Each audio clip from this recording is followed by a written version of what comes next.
अल्लाह कुरान पाक में फरमाते हैं, या अय्युहल इंसानु मा गुर्रका बिरब्बिकल करीम, ऐ इंसान तुझे किस चीज ने धोखे में रखा है तेरे रब से। कौन सी चीज है जो रुकावट बन गई है तेरे और तेरे रब के दरमियान।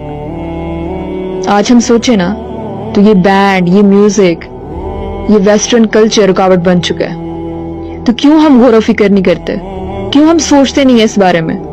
अल्लाह तो फिर भी देने वाला है, वो तो आपको फिर भी दिए जा रहा है। वो ये नहीं कहता कि तुम मेरी नाफरमानी कर रहे हो तो मैं तुम्हें नहीं दूंगा, वो तो फिर भी तुम्हें रिस्क दे रहा है। तो फिर क्यों तुम उसकी इबादत की तरफ नहीं आते, क्यों सिर्फ तुम कहने की हद तक मुसलमान हो, क्यों हम अमली तौर पर मुसलमान नहीं बनते, क्यों हम अल्लाह की तरफ रुजू नहीं करते। बेशक अल्लाह यहदी मन यशाउ, कि अल्लाह जिसे चाहता है हिदायत देता है। तो फिर क्यों हम कोशिश नहीं करते और क्यों हम उन लिस्ट में नहीं आ जाते जो कि अल्लाह को पसंद है।